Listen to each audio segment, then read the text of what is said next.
Cosa rappresenta per voi oggi la figura di Don Domenico Leonati? Siamo nate dal cuore di un parroco padovano, Don Domenico Leonati, a Ponte di Brenta nel 1740. Lì poi siamo state trasferite per volere del cardinale Rizzonico, poi futuro Papa Clemente XIII, a Padova, dove l'opera di Don Domenico si è poi espansa a Padova e a Venezia. Don Domenico nel 1765 ci ha dato le regole in cui fa riferimento a San Francesco di Sales come patrono principale della congregazione, proprio perché lui ha voluto rimanere sempre nell'ascondimento, pur lasciandoci un tesoro, una perla preziosa nelle sue regole, di cui facciamo tesoro ancora oggi.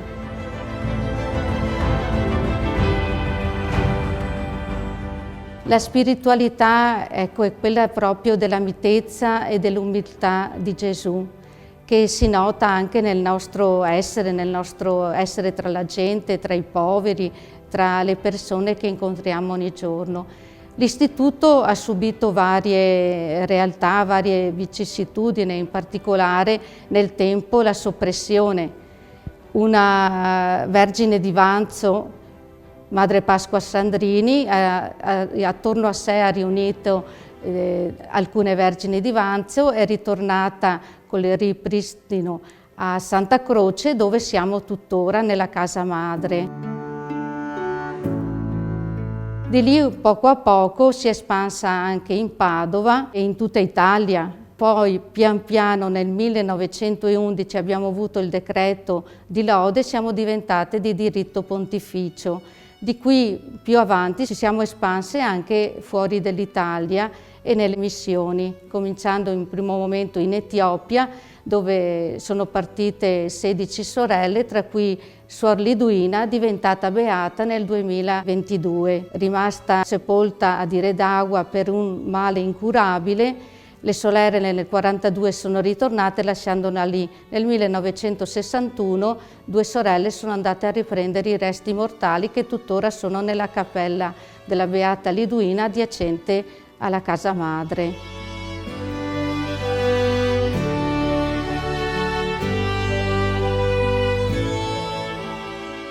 Quali sono le caratteristiche principali del vostro ordine? La nostra missione oggi è quella in particolare di seguire la gioventù, in modo particolare quella anche più bisognosa.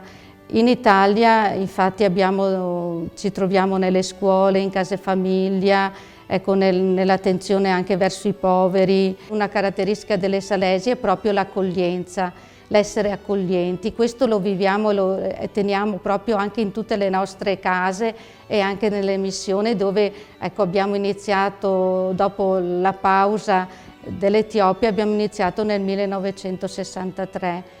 Ecco, in Italia, nella casa madre, abbiamo le scuole, la scuola primaria, la scuola dell'infanzia, e come segno significativo la nostra accoglienza è per i bambini, anche quelli più disagiati. Nella casa madre diamo anche la colazione ai poveri, abbiamo anche i volontari o i laici salesi che si prodigano con noi.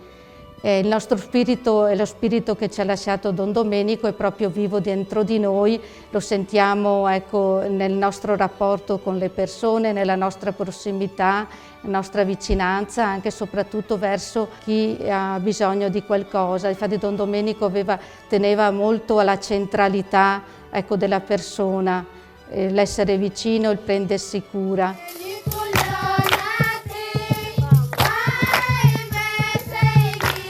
Questo avviene anche nelle nostre missioni, infatti i collegi che si trovano in Angola, Hogar vengono chiamati in Argentina, sono proprio per togliere dai disagi, ecco, bambini, anche a volte orfani, oppure per dare loro un'istruzione. Dove sono e cosa fanno nel mondo le suore salesi? In Ecuador abbiamo 15 comunità, unità educativa, e dopo molta pastorale giovanile, pastorale catechetica, vicino alle persone. C'è un grandissimo numero di laici salesi, tra persone adulte ma anche tra bambini che vivono lo spirito di Don Domenico. Abbiamo aperto nel 1965 in Angola, anche qui molto vicino alla popolazione, aiutandola ecco, nei collegi, soprattutto i bambini. Ecco, lavoriamo nel centro di salute dove ci sono molti bambini denutriti. Ecco, all'interno ci sono adesso molti anche laici, non siamo solo noi che ci occupiamo di queste, ma abbiamo intorno a noi tantissime persone, personale che lavora con noi. Abbiamo una piccola cellula anche in Brasile, a Cuba, dove veramente le sorelle vivono povere tra i poveri, in una comunità veramente povera. Il Vescovo ecco, ha desiderato la nostra presenza, quindi le sorelle si fanno vicino dando un pasto, condividendo quello che hanno. L'ultima comunità in cui è stata aperta è in Mozambico, anche con quella situazione un po' particolare che stiamo ecco, vivendo, però hanno le adolescenti in un collegio, si prodigano soprattutto per la formazione e la promozione umana di questa gente. Un altro luogo dove siamo presenti è il Perù. Abbiamo 2 comunità. Anche qui le sorelle lavorano nelle campigne, dove sono luoghi proprio dove ci sono le famiglie povere, raccolgono intorno a sé bambini per dargli un po' di formazione. C'è anche una scuola. Lo spirito di questa attenzione proprio alle fragilità del nostro mondo, soprattutto in questa società, è molto vivo, ecco, nello spirito che ci ha lasciato Don Domenico e nelle sorelle che cercano proprio di trasmetterlo con amore, con dedizione. Sì, tanta e tanta dedizione verso i più poveri. Questo che Don Domenico Leonati ancora nel 1740, vedendo le esigenze del territorio e del tempo, ha voluto ecco, richiamare, e questo noi cerchiamo proprio di viverlo in ogni realtà in cui siamo. Tante volte ci chiediamo, ma Don Domenico Leonati cosa avrebbe fatto con questo bambino, con questa donna, proprio per richiamarci ad andare al di là e di andare al cuore di questo. Quello che mi colpisce di più della sua vita è la passione per costruire una vera comunità parrocchiale a Ponte di Brenta a Padova, una comunità viva, dove la fede non resta mai isolata alle sfere private, cerca che tutti, ricchi e poveri, possano fare della parrocchia la sua casa.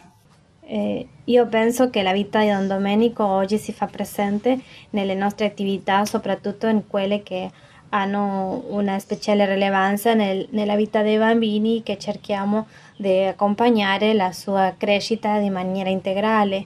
Le nostre sorelle ci hanno mandato delle testimonianze proprio per farci capire anche il loro lavoro apostolico, ma anche la loro gioia di essere persone consacrate, di appartenere a questo carisma, di avere Don Domenico Leonati come padre. Abbiamo una vocazione dal Perù, giovane, che si trova anche qui in Italia e sta per ora studiando. In Italia ecco, non abbiamo vocazioni, abbiamo vocazioni soprattutto in questo momento in Angola. Ci sono molte giovani che, ecco, chiamate dal Signore, che stanno facendo la formazione iniziale, juniori, novizie, probande, ecco, che si stanno preparando. Senti anche loro in vivo il desiderio di una consacrazione alla vita religiosa e stanno assumendo anche loro lo spirito ecco, del fondatore, anche attraverso l'esempio delle sorelle già adulte.